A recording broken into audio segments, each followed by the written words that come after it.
તો એક મહત્વના સમાચાર મળી રહ્યા છે। મહત્વના સમાચારની વાત કરીએ તો મહત્વના સમાચાર એ જ બાબતે છે કે દાદાનું બુલડોઝર ફરે છે અને ફરશે તેવું હર્ષ સંઘવીએ કીધું છે। જે પણ ગેરકાયદેસર હશે તે તૂટશે।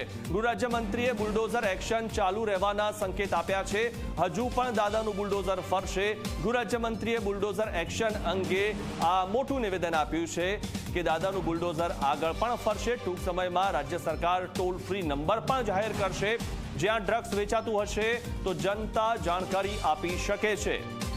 તેના માટે વોટ્સએપ નંબર જાહેર કરવામાં આવશે। જો કાર્યવાહી ના થતી હોય તો પણ જનતા જાણ કરી શકે છે। એટલે કે જો તમે વારંવાર ફરિયાદ કરી છે અને ફરિયાદ નથી લેવામાં આવતી તો એ બાબતે આપ જાણ કરી શકો છો। ટોલ ફ્રી નંબર પર ફોન કરીને જનતા જાણકારી આપી શકશે। આ વિશે વધુ માહિતી મેળવી અમારા સંવાદદાતા હિતલ પારેખ પાસેથી।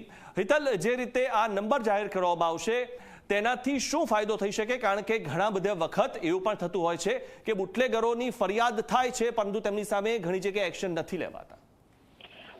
જી ચોક્કસ મિથુન, એવું કહી શકાય કે આજે ગૃહમંત્રીએ ગૃહ વિભાગની માંગણીઓ પર જવાબ આપતા સ્પષ્ટ રીતે કીધું છે કે આગામી દિવસોમાં એક ટોલ ફ્રી નંબર જાહેર કરવામાં આવશે કે જેનાથી ક્યાંય પણ રાજ્યમાં ક્યાંય ડ્રગ્સ વેચાતું હોય કે અન્ય કોઈ માહિતી મળે અથવા કોઈ ટપોરી ગેંગ હોય અને કોઈને હેરાનગતિ હોય, આ તમામ વસ્તુઓની જે વાત છે એ સીધી રીતે આ ટોલ ફ્રી નંબર ઉપર જણાવી શકશે।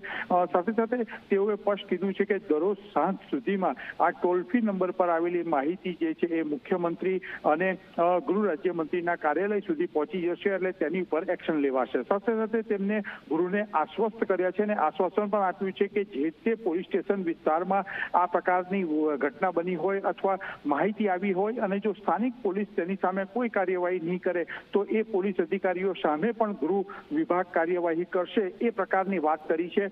અને સાથે સાથે ગૃહમંત્રીએ સ્પષ્ટ કીધું છે કે દર જરૂરી છે એટલે રાજ્યમાં વરઘોડા પણ કરતા રહેશે અને ક્યાંક ને ક્યાંક જોવા જઈએ તો આ પ્રકારની પ્રવૃત્તિઓ ડામવા માટે જે પગલાં લેવા પડે એ પગલાં ગૃહ વિભાગ લેશે।